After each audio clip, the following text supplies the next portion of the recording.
Y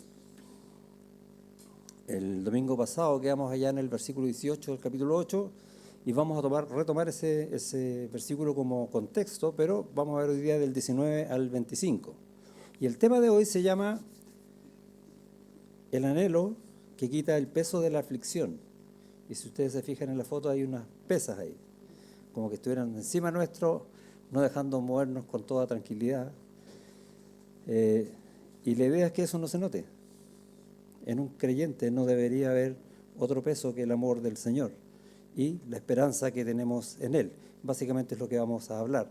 ¿Por qué tenemos peso? Porque estamos aún en este mundo que está caído. Y lo leímos allá en el texto, ¿qué pasaba con la creación? Tiene un anhelo ardiente, decía, que está asociado a la glorificación que el Señor va a obrar en nosotros. ¿Por qué? Desde que Dios dictó un juicio por causa del pecado, y ahí estamos en Génesis 3, no vaya para allá, estoy diciendo donde se narra eso del juicio que Dios hace sobre la creación, sobre la tierra, la maldice. Todo está mal, no solo la creación, sino que nosotros, que también somos parte de la creación, estamos con pecados, ¿o no? Y vemos las noticias, ¿y cómo son? Mejor no verlas, ¿cierto? ¿Y quién es el culpable de las noticias? Los periodistas. No, ¿cierto? Ellos informan lo que ven. ¿Y qué es lo que ven? Lo que hacemos nosotros, los pecadores. Todo está mal. Partimos mal hoy día, ¿cierto? ¿No de mucho ánimo el mensaje? El tema es que nosotros deberíamos saber cuál es esa causa. ¿Cuál es esa causa? Se las acabo de decir. Dios emitió un juicio por causa del pecado y maldijo la creación. Y a nosotros también, ¿o no? ¿Qué dice Romanos 6:23? Porque la paga del pecado es muerte. A nosotros también. Pero nosotros muchas veces vemos estos desastres y decimos, no sabemos por qué. Pueden ser desastres naturales o a veces causados por el hombre. Vimos las noticias solo en esta semana, allá en República Dominicana, todo una tragedia. ¿Y quién fue el culpable? Que no se hizo la revisión, que el arquitecto no sé qué cosa. Y empezamos a buscar los culpables entre nosotros.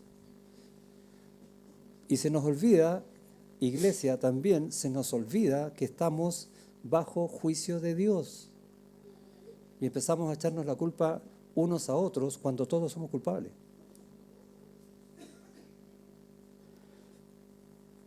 Y todo juicio de Dios muestra su corazón. ¿Cómo es eso? Primero, porque Dios creó todo para su gloria y la creación se desvió a una. Todos se hicieron inútiles. No hay quien busque a Dios ni aun uno. Y el juicio de Dios muestra su corazón. Él no acepta eso porque su gloria ha sido traspasada. Su gloria ha sido robada por el hombre. Y vemos entonces el corazón de Dios que es justo. Él no acepta eso. Pero también vemos en el corazón de Dios que en su justicia Él va a proveer una salida. Y otra vez vemos el corazón de Dios ahora en gracia, en amor. Pero todas las cosas que el mismo hombre tiende a hacer, Él las va a usar también para su gloria. Y ustedes tienen que preguntarme cómo es eso. Vamos a ver cómo es eso. Eso es. ¿Por qué? Porque a través de estas tragedias quiere que nos volvamos a Él. Un resumen. Se emite un juicio en Génesis 3 y se narra toda la historia de ahí en adelante, pecado tras pecado, tragedia tras tragedia, muerte tras muerte. Y vamos a llegar a Apocalipsis, donde Dios va a restaurar todo lo que Él hizo al principio. Pero justo antes de Apocalipsis, y en el libro de Apocalipsis, va a narrar un juicio que se llama la tribulación, donde Dios va a enviar distintos juicios para que el hombre se arrepienta y se vuelva a Él. Ahí es donde Dios muestra su corazón. ¿Y qué dice el hombre? Igual, es increíblemente cierto. Nos resistimos a Dios. Si no me cree, voy a leer un texto en Amós. No lo busque porque nos vamos a demorar mucho. Y eso es no estamos muy acostumbrados a leer la Biblia y no sabemos dónde está el libro de Amós. Deberíamos buscar toda la verdad de Dios siempre y saber dónde está el libro de Amós, ¿sí? En los profetas menores, Oseas, Joel, Amós, Abdías. En el capítulo 4, versículo 7 dice, Dios dice esto: también os detuve la lluvia 3 meses antes de la siega. Noticias: hay sequía, hay cambio climático, el hombre es culpable, ¿sí o no? Por las emisiones de los gases y cuánta cosa. Ese es el hombre que desconoce a Dios. Pero miren lo que dice Dios. También os detuve. ¿Quién lo hizo? Dios. E hice llover sobre una ciudad y sobre otra ciudad no hice llover. Sobre una parte llovió y la parte sobre la cual no llovió se secó. Y venían 2 o 3 ciudades a una ciudad para beber agua y no se saciaban. Este es el corazón de Dios. Y voy a explicar por qué. Con todo, no os volvisteis a mí, dice Jehová. Y es lo que el hombre no quiere ver. Y hasta le echa la culpa a Dios. Que Dios es malo. No, el hombre es malo. Dios es bueno todo el tiempo. Y en su bondad nos aprieta, por decirlo de alguna manera, para que nos volvamos a Él. Y es increíble cómo este texto en Amós solamente y en otros profetas también se lee, cómo Dios, no solamente en el tema del agua, como acá, sino que en muchas otras cosas que nos toca vivir, nos va a apretar para que nos volvamos a Él, para que nosotros nos veamos incapaces y que necesitamos al verdadero Dios que obre en medio nuestro. Pero no queremos. Entonces, el peso de nuestra aflicción, ¿de dónde viene? De nuestra resistencia al Señor. A la larga. Dura verdad, ¿no? Todo juicio de Dios muestra su corazón. O sea, si lo que te preocupa es lo que tú sufres, lo que te falta, ¿sí? Hay tantas cosas que yo necesito y no tengo, o lo que yo quiero aquí y ahora, e incluso a veces oramos, Señor, necesito esto, pero dámelo ahora. Como si Él fuera mi siervo. Entonces, si hacemos esas cosas, no estás mirando las cosas como Dios las mira. Y entendemos entonces que la aflicción es un tema de perspectiva. Cómo Dios ve las cosas versus cómo nosotros, desde este mundo, intentamos ver las cosas. Y normalmente nos equivocamos porque no dimensionamos al verdadero Dios en toda su obra, en todo su corazón, en toda su palabra. Ahí está descrito. Pero si yo me vuelvo al Señor, entonces tengo la promesa que aparece aquí, por ejemplo, en Romanos capítulo 8, versículo 1, que dice: ahora pues, ninguna condenación hay para los que están en Cristo Jesús. ¿Le gustó esa promesa? Tremenda promesa, ¿no? Que cambia todo, hace exactamente lo que nosotros no podemos hacer. Y nos saca de ese juicio para ponernos en Él, que ese es el corazón de Dios. Y si yo me resisto, me va a apretar hasta que yo me rinda. Señor, heme aquí, haz de mí lo que tú quieras para ti. Pero nos cuesta decir eso, incluso a veces para servir al Señor en su iglesia, habiendo sido justificados. Porque esa es nuestra realidad. Y va a explicar en un versículo que a veces no entendemos bien, allá en 2 Corintios, capítulo 4, va a decir: porque esta leve tribulación, estos problemas que estamos viviendo nosotros acá, estas necesidades que tenemos que aún no han sido satisfechas, esta leve tribulación momentánea, pero dura mucho. No, la visión del Señor, mira, es momentáneo, porque tiene un propósito. Es que yo no lo veo. Ese es el problema. Esta leve tribulación momentánea produce en nosotros cada vez más excelente y eterno peso de gloria. Cambia el peso de esta tribulación momentánea por el peso de gloria. Nuestra esperanza en Cristo Jesús, ¿cómo es? Cada vez más grande si conozco más y más al Señor, ¿no? Porque ya estoy en Él, ya estoy en su gracia, ya estoy en su amor, ya estoy en su justicia, ya estoy en su gloria. Solamente que falta que mi cuerpo también sea glorificado y nunca más esté en este cuerpo de muerte. Y esa es nuestra esperanza.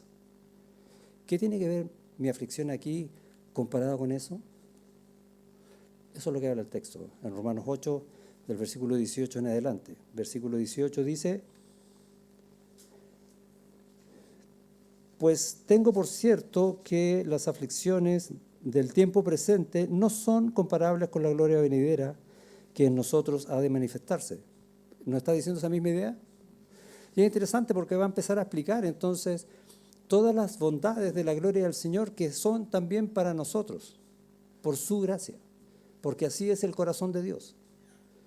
Y ese, pues, puedes escribirlo como un porque, es una explicación respecto de lo que nosotros estamos viviendo aquí. ¿Sí? Porque yo sé exactamente, es como, mira, yo estoy llevando la cuenta y puedo decirte que esto es verdad, que las aflicciones de este tiempo son nada. ¿Qué dice el versículo siguiente? Porque, y sigue explicando, la creación anhela ese cambio, anhela esa gloria. Versículo 20, porque la creación está sujeta al juicio igual que nosotros. Versículo 21, porque hay liberación, hay restauración. Versículo 22, porque sabemos que estamos llorando, clamando por eso. No solo nosotros, sino que la creación personificada en nosotros. Versículo 24, porque tenemos esperanza. ¿Se da cuenta que todo este texto nos va a explicar esto mismo? El anhelo que quita el peso de la aflicción. La herencia de Adán, porque tenemos herencia en Adán, es condenación y vergüenza, pecado. Pero la herencia en Cristo es restauración y gloria. ¿Dónde estamos nosotros? Sufriendo las dos, ¿no? O viviendo las dos, mejor dicho. Todavía tenemos la herencia de Adán. Todavía tenemos la vergüenza del pecado. Pero también estamos siendo restaurados, reconciliados con Dios para vivir en su gloria. Y ese es nuestro anhelo. Y si yo comparo uno con otro, ¿cuánto dura mi vida aquí? Un soplo. ¿Y es eso lo que realmente preocupa toda mi vida versus todo lo que Dios me está dando en la eternidad? Necesitamos cambiar el enfoque. Ese es el llamado que Pablo hace aquí en la carta. Esteban, ¿se acuerdan de Esteban? Hemos estado hablando harto de Esteban allá en la escuela dominical en Hechos. ¿Qué pasó con Esteban? Entendió perfectamente la gloria venidera. Es más, se apropió la gloria venidera por fe, porque Dios le dijo, tú la tienes. Así como Cristo nos dice a nosotros exactamente lo mismo. Oró en Juan 17, ¿no? La gloria que me diste para ellos, hablando de nosotros. Y en Hechos, al final del capítulo 7, va a decir, pero Esteban, lleno del Espíritu Santo, y quizás por ahí está la clave, ¿no? Para ver las cosas como Dios las ve, guiado perfectamente por el Espíritu Santo, oyendo a más no poder la voz de Dios por medio del Espíritu Santo, puestos los ojos en el cielo, no en el suelo, en el cielo, vio la gloria de Dios. Oh. ¿Te puedes poner en los zapatos de Esteban en ese minuto? ¿Qué estaba pasando con él? ¿Habrá estado preocupado por lo que estaba viviendo en ese minuto, no? ¿Todos con piedras para tirarle?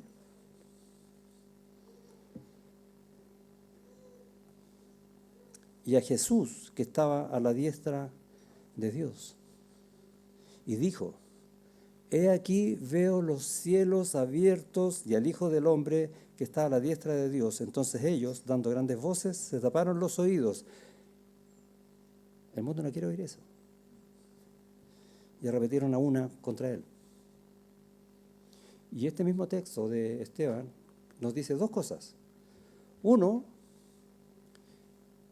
que si estamos en el Señor, si tenemos esta relación íntima que provee el Señor con nosotros para que podamos disfrutar de esta relación, o sea, en comunión, ¿qué podemos ver?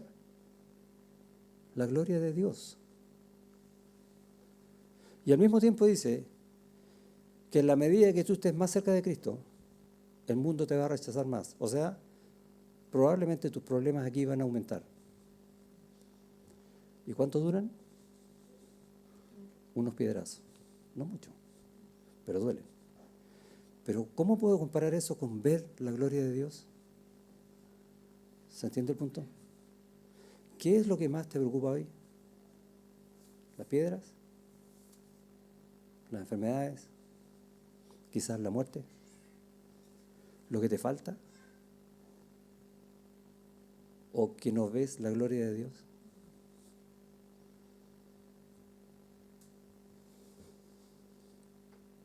El pasaje de hoy nos enseña que la perspectiva de tu vida cristiana determina el peso de tu aflicción.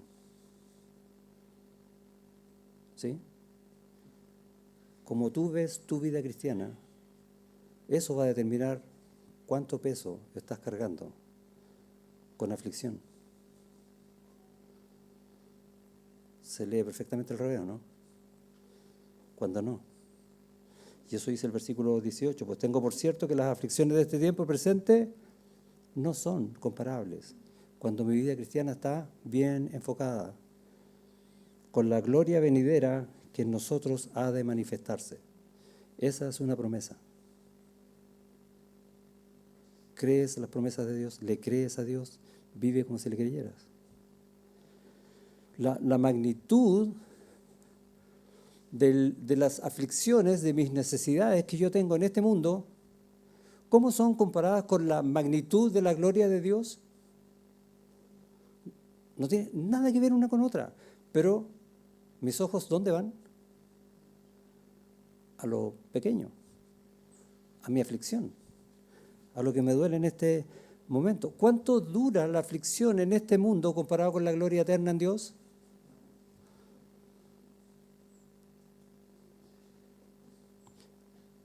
A veces les he comentado eso, ¿han pensado de qué iban a morir?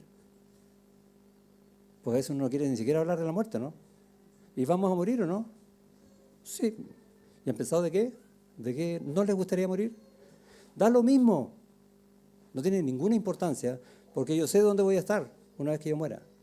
Eso es lo que me importa. Allá voy. Prosigo a la meta, al llamamiento supremo del Señor, en su gloria. Da lo mismo lo que pasa aquí. Y lo que pasa aquí, a pesar de mí, que también sea para su gloria. ¿O no? Yo vivo para Él, no para mí.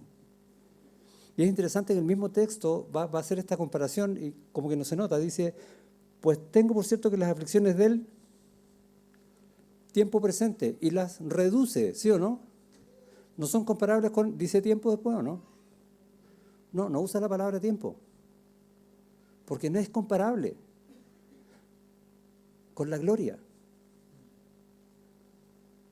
Y cuando vemos bien el texto nos damos cuenta de ese pequeño detalle. Dios es sabio para decirnos las verdades. Aprendamos a verlas, tal como las dice. ¿Se puede comparar una con otra?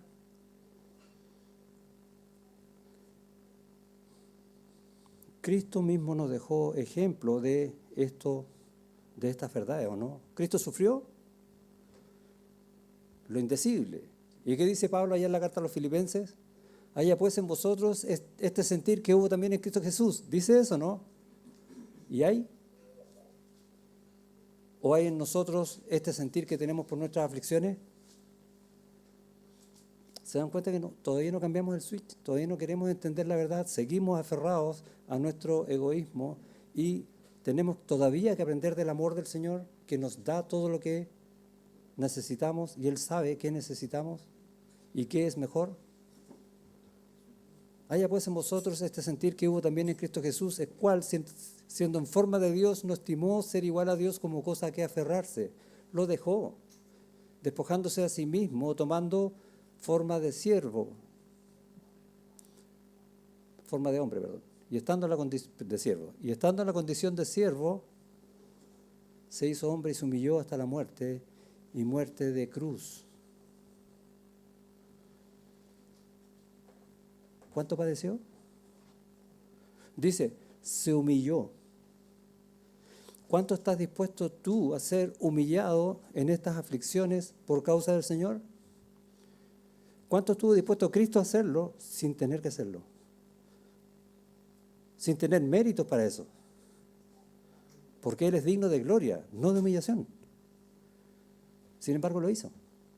Haya pues en vosotros, ¿qué cosa? Ese mismo sentir.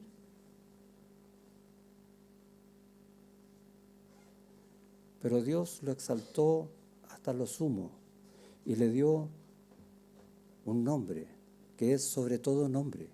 Eso dice después el texto, ¿no? ¿De qué está hablando? De la gloria. Que por causa del pecado es necesaria la humillación para alcanzar la gloria. Ese es el camino de la gloria. Cristo lo mostró para que sigamos sus pisadas, dice Pedro. ¿Y qué queremos nosotros? Saltarnos la humillación y vivir en la gloria. ¿Y a dónde nos lleva el Señor cuando queremos hacer eso? A la humillación. Humillaos pues bajo la poderosa mano de Dios, porque si no te humillas tú, te va a humillar Él. Ese es el camino de gloria. En ese camino vivimos por causa de nuestro pecado, pero vivimos también en ese mismo camino por causa de la salvación en Cristo Jesús, que nos quiere llevar a su gloria, para que aprendamos a dejar de comparar una cosa con otra. Sufrió la cruz. Es interesante, el escritor de la carta a los Hebreos dice del Señor, con el gozo puesto por delante. ¿Recuerdas ese texto, no? Sufrió la cruz. ¿En qué estaba pensando Jesús? En lo que iba a sufrir. Estaba viendo su aflicción. Su alma, ¿cómo estaba? Desgarrada hasta la muerte, dice. ¿Estaba pensando en eso? No. Con el gozo puesto por delante. Estaba viendo lo que viene después de la cruz, la gloria que quiere compartir contigo y conmigo. La gloria de Dios. Eso estaba viendo. Menospreció el oprobio, dice después el texto. No tiene ningún valor la vergüenza y las aflicciones y las necesidades que podamos tener acá, porque todo es la gloria del Señor. Y allá es donde nosotros tenemos que aprender a vivir, porque allá estamos. ¿O no? ¿O no vives en Cristo y Cristo no muere en ti?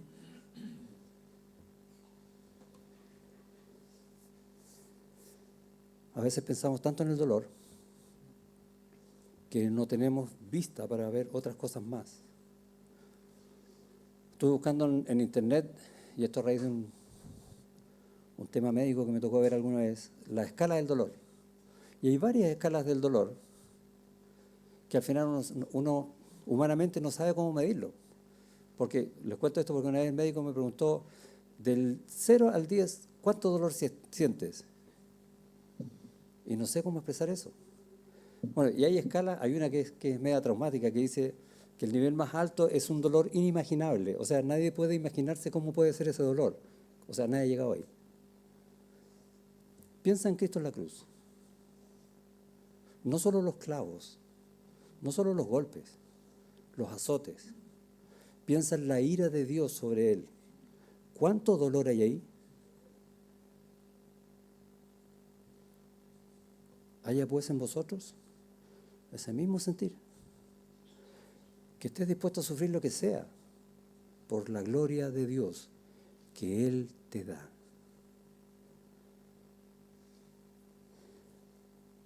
El pecador, llamado a la gloria, deberá pasar por mucha tribulación, ¿sí o no? Y lo vemos una y otra vez en las Escrituras. Dios le dijo al pueblo de Israel, los voy a llevar a la tierra prometida, gloria. ¿Cómo fue? 40 años en el desierto. ¿No hay un camino de tribulación ahí, no?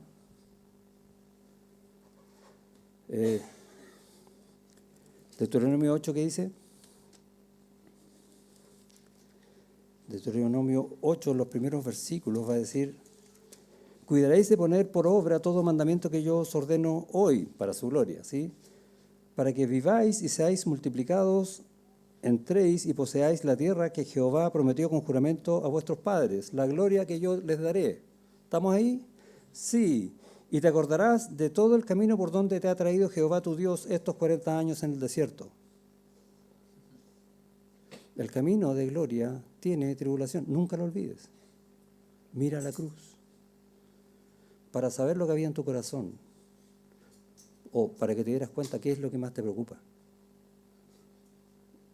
Si habías de guardar o no sus mandamientos. Y te afligió y te hizo tener hambre, para que te preocupara el hambre y no el Señor. ¿O no? Y te sustentó con maná, para que veas que el hambre es nada, es temporal. Comida que no conocías tú ni tus padres la habían conocido, para hacerte saber que no solo de pan vivirá el hombre, sino de toda palabra que viene de la boca del Señor. Buen pasaje, ¿no? ¿Cómo es el camino de la gloria? Tiene mucha tribulación. Va Samuel a ungir a David para ser el rey de Israel, el rey del cual, de su descendencia, viene el Salvador del mundo. Gloria, ¿no? ¿Qué dice después el pasaje? Y se tuvo que enfrentar a Goliat. Y después lo persiguió Saúl. Y después lo persiguió Absalón. Mucha tribulación. Dios prepara el corazón de sus siervos, ¿no? Elías, el profeta, lo pasó bien, ¿o no? Sin embargo, uno de los grandes profetas de Israel, que vio la gloria de Dios, es más, no vio muerte. Dios se lo llevó al cielo. A través de mucho camino de tribulación. ¿Qué te distingue como creyente?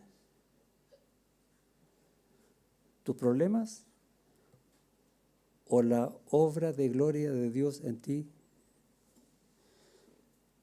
¿Te acuerdas lo que decía en el versículo 16 de Romanos 8? El Espíritu mismo da testimonio a nuestro espíritu de que somos hijos de Dios. ¿Cómo lo va a hacer eso? Que la obra de Dios se note en medio de este pecador. Esa es la idea que está hablando ahí, ¿sí? ¿Y cómo lo pasa este pecador?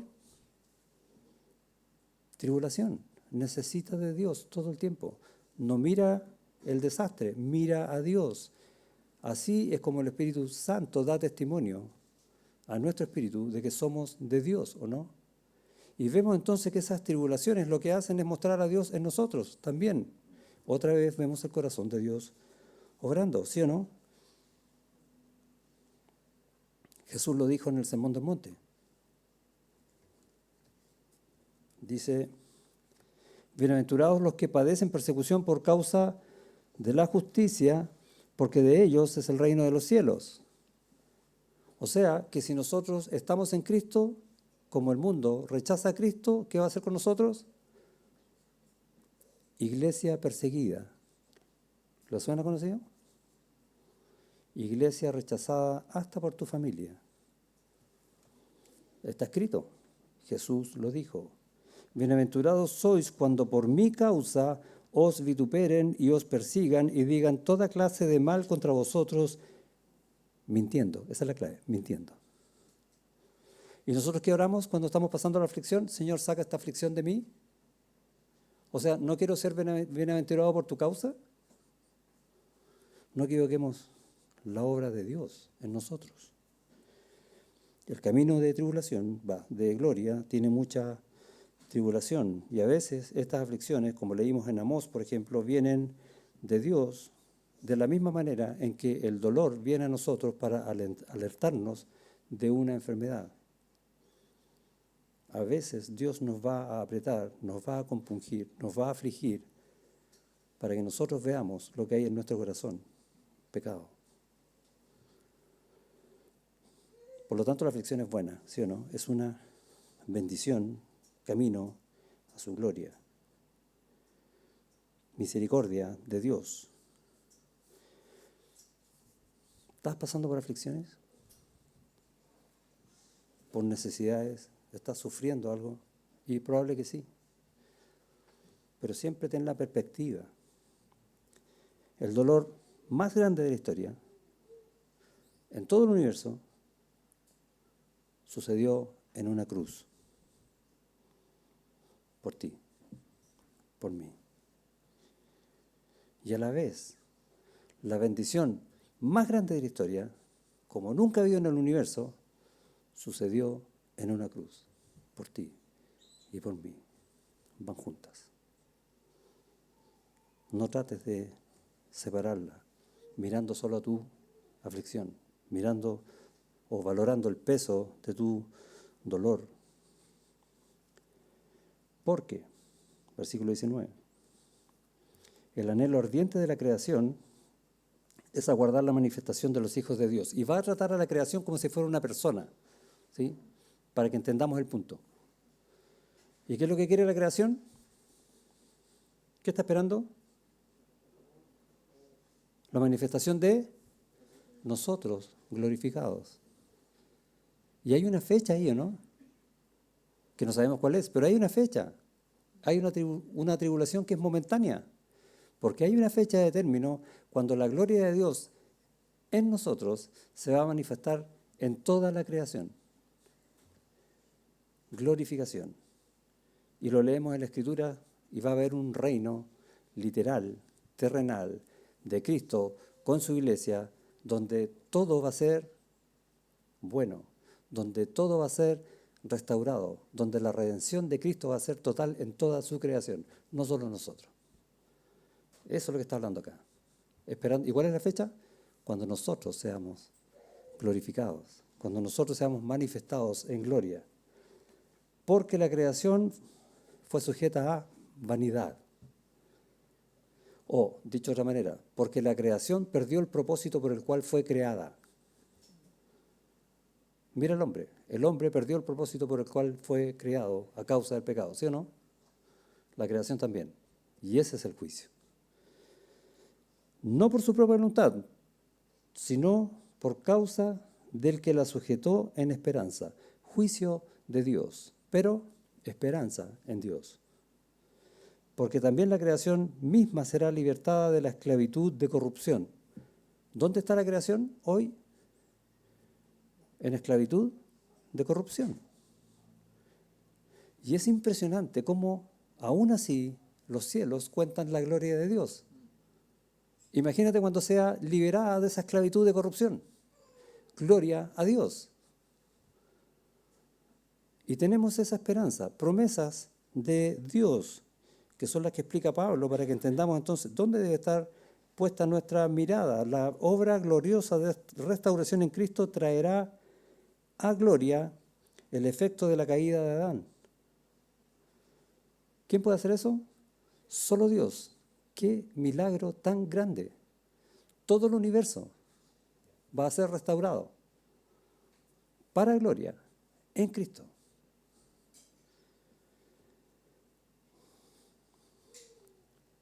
¿Cómo estamos viendo ahora? En aflicción. Otro profeta, Habacuc, también de los profetas menores, va a decir, ¿no es esto de Jehová de los ejércitos? Y está hablando del juicio que va a llegar a Judá. Los pueblos pues trabajarán para el fuego y las naciones se fatigarán en vano. Y nos está describiendo nuestro mundo actual ahí, ¿o no? Guerras y la nada misma, ningún logro real, nada que ayude al ser humano a hacer algo mejor. Pero va a venir el tiempo de restauración y el versículo siguiente va a decir, porque la tierra será llena del conocimiento de la gloria de Jehová como las aguas cubren el mar. ¡Wow! Eso mismo está diciendo Pablo acá. Va a llegar un día, que es el que nosotros anhelamos. Miramos ese día, no este peso. O, si quieres, tómate de la mano de ese día, de la gloria del Señor, y suelta lo que te tiene atado a esta tierra, a este mundo, a lo que no es, a lo que es pasajero. El mismo Dios que en su justicia emite juicio, el mismo Dios ahora trae gloria. Yo soy, dice Dios, el que formo la luz. Dios dijo y fue hecho, ¿no? Y creo las tinieblas y que hago la paz y creo la adversidad por causa de nuestro pecado. Yo, Jehová, soy el que hago todo esto. Nada escapa a la mano de Dios. Dios sigue siendo soberano a pesar de que este mundo esté hoy caído. Pero en el mismo libro de Isaías, les leí el capítulo 45, más adelante en el 65 va a decir, porque he aquí yo crearé nuevos cielos y nueva tierra. ¿Les suena eso en alguna parte, no? Ah, eso está en Apocalipsis. Sí, pero Dios lo viene diciendo desde el principio. Esto está en el Antiguo Testamento. Y de lo primero no habrá memoria. De eso que tú te aferras, no va a haber memoria. ¿Para qué te aferras? Todo el tiempo nos lo está diciendo. Ni más vendrá al pensamiento, mas os gozaréis y os alegraréis para siempre en las cosas que yo he creado, estas nuevas, estas que Él hace en Cristo.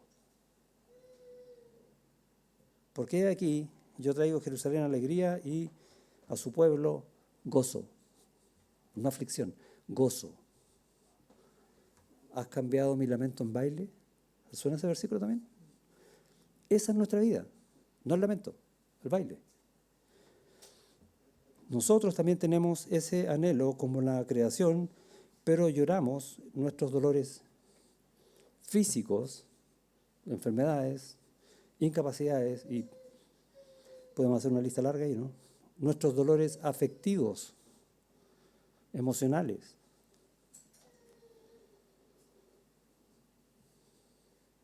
Nuestros dolores por causa de pecados que nosotros mismos cometemos.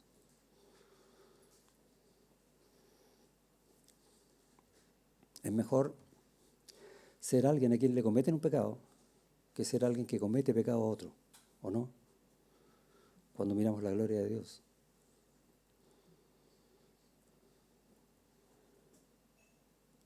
Porque sabemos, versículo 22, que toda la creación gime a una y a una está con dolores de parto hasta ahora. Y no solo ella, nosotros estamos con ella, sino que también nosotros mismos que tenemos las primicias del Espíritu, la salvación en Cristo Jesús, la restauración para su gloria. Nosotros también gemimos, lloramos, clamamos dentro de nosotros mismos, esperando la adopción, la redención de nuestro cuerpo. Eso es lo que nos falta. Tenemos todo y lloramos por eso.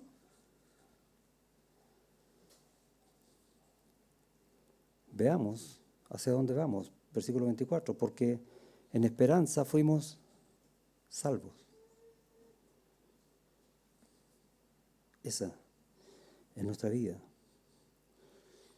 Ya que el Señor nos ha dado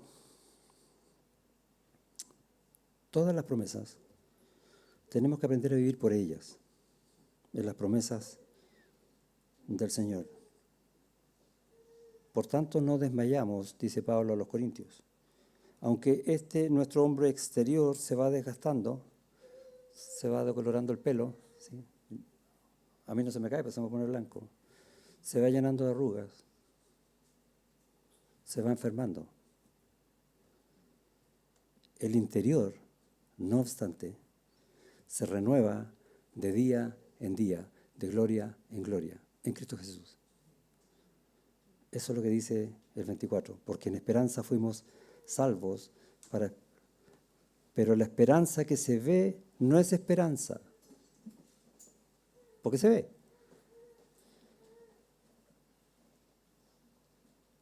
Y si yo veo las cosas, ¿para qué los voy a esperar si ya lo tengo? 25. Pero si esperamos lo que no vemos, con paciencia lo aguardamos. ¿Qué es la paciencia? Obra del Espíritu Santo. ¿Cuál es el fruto del Espíritu Santo? Amor, gozo, paz, paciencia. Aquí está. Cuando vivimos en el Espíritu.